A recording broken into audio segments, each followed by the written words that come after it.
자, 이제 고양이가 기른 다람쥐 본문을 볼 건데 이 본문은 내가 막 다 읽고 그러지는 않을 거야. 알았지? 자, 그래서 중간중간에 이제 필기해 놓고 그리고 이제 뭐 중요하게 봐야 하는 부분만 좀 볼게요.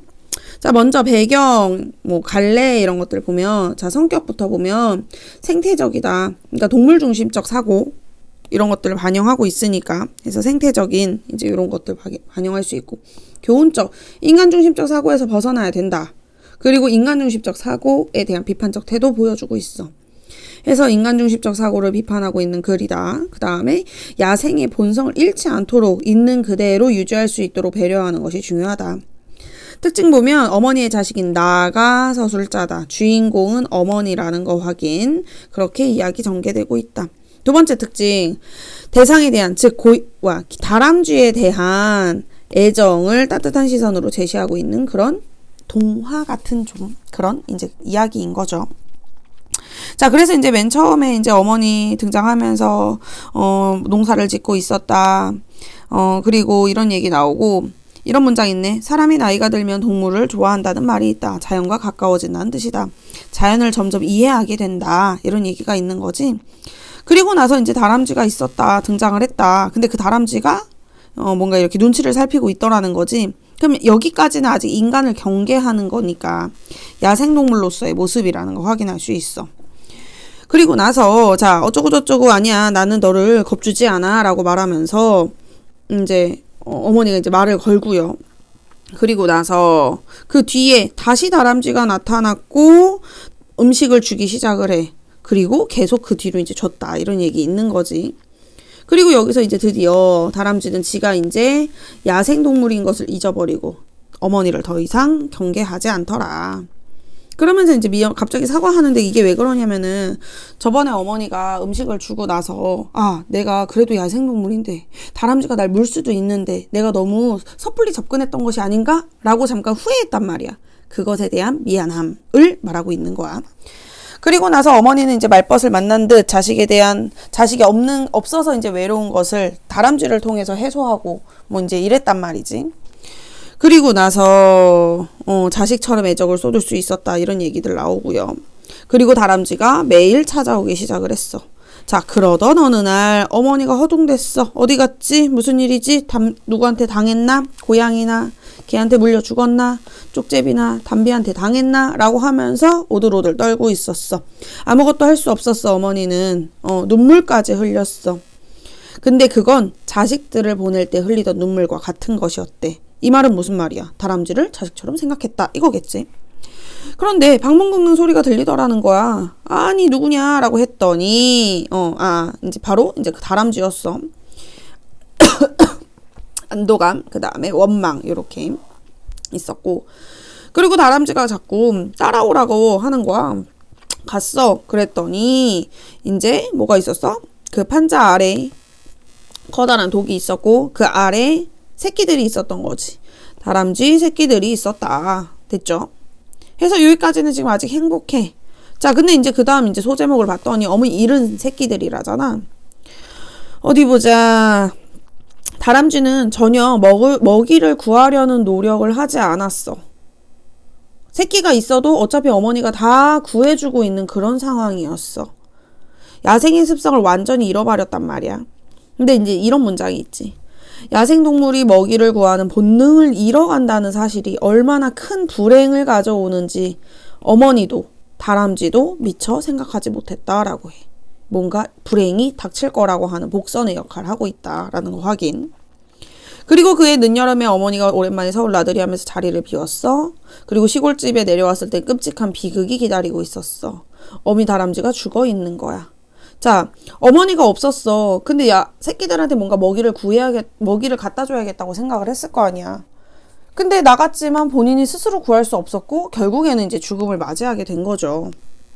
해서 이제 그런 어떤 내용들 나와 있고, 어머니는 신을 원망했어. 응? 어찌 죽은 어미 어쩔 수 없다 하지만 새끼들 어떡합니까? 라고 하면서 안타까워하고 슬퍼했어.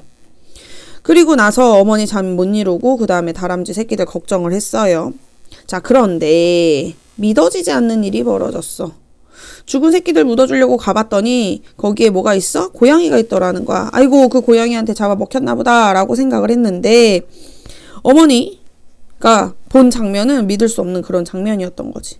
고양이가 다람쥐 새끼를 죽이지 않고 자기 새끼로 생각하고 키우더라는 거야. 아, 신이야말로 공평하십니다 라고 말하면서 감사함으로 바뀌었어. 아까 전에는 원망이었다가 감사함으로 바뀌었지. 그리고 나서 한 달 지났고 어미 고양이는 떠났고 이랬어. 근데 그동안 배운 게 이 다람쥐가 본인이 이제 고양이인 줄 알고 컸을 거 아니야. 고양이의 습성을 배웠을 거 아니야. 찍찍 울어야 되는데 찌용찌용하고 울고 있더라는 거야. 짬뽕이 돼서. 됐지. 그리고 또 그러다가 다람쥐 한 마리도 아까 이웃집 고양이한테 물려 죽었다고 했어. 자기랑 같은 종족인 줄 알고 겁없이 그냥 배회를 한 거지. 됐지. 그래서 한 마리만 남게 됐다라는 얘기가 여기까지 나왔어. 자, 그 뒤에 다람쥐가 다람쥐처럼 생활할 수 있도록 도와줘야 한다고 생각을 했어. 그래서 뭘 하나 이제 구하게 됐냐면은 야생 암다람쥐를 구하게 됐다라고 했어. 자, 겨울 준비해야 된다고 암다람쥐가 알려줬다는 얘기야. 자, 암다람쥐 하는 역할, 다람쥐 본연의 습성을 익히게 하는 그런 역할, 요거 확인할 수 있고요. 그 다음에 천적이 무엇인지도 알려줬어. 그래서 더 이상 고양이가 나타났을 때 이렇게 대꾸하지 않고 피해야 된다라는 거, 이런 것들을 알려준 거지. 그러면서 어머니가 말해요. 나가서 네 짝이랑 자거라. 너는 다람쥐야. 사람하고 가까워지면 너는 나약해져. 사람은 사람대로 살아야 되고 너는 너대로 살아야 돼 라고 말하면서 야생동물의 습성을 잃는 것을 경계하는 멘트를 계속 날려준 거지. 그러니까 어머니 인식이 변화했다는 거 확인할 수 있지. 제일 처음에는 어미다람쥐한테 먹이도 주고 길렀어. 그치? 근데 그것이 잘못됐다라는 거를 알게 됐고 습성을 지켜주려 했다는 거지. 어머니는 인간중심적 사고에서 벗어났다라고 말할 수 있어. 그리고 나서 아까 그 암다람쥐와 숫다람쥐는 부부의 인연을 맺고요. 자식을 낳고 살아갔어. 어머니는 어떤 간섭도 필요 없다는 판단이 들었고 그리고 알아서 살아가게끔 놔뒀지. 그런데 사람들의 관심이 높아진 거야. 그러면서 말해요. 만나는 사람들이 요즘 사람들은 다람쥐도 키운답니다. 기르기가 쉽고 귀엽대. 그럼 기르기 쉽다라고 말하는 거는 인간 중심적인 사고에서 비롯된 그런 대사라고 말할 수 있겠지. 그리고 이제 그 뒤에 어디를 찾아갔냐면 면장집에 초대되기도 했어. 근데 철창 안에 있는 쳇바퀴에서 다람쥐가 재롱을 부리고 있는 거야. 그 모습을 보면서 눈물 나더라는 거지. 다람쥐가 다람쥐의 습성을 잃고 살아갔기 때문에. 그래서 어머니는 집에 오면서 생각했대. 야생동물의 자유를 알아야 사람도 자유로울 수 있다.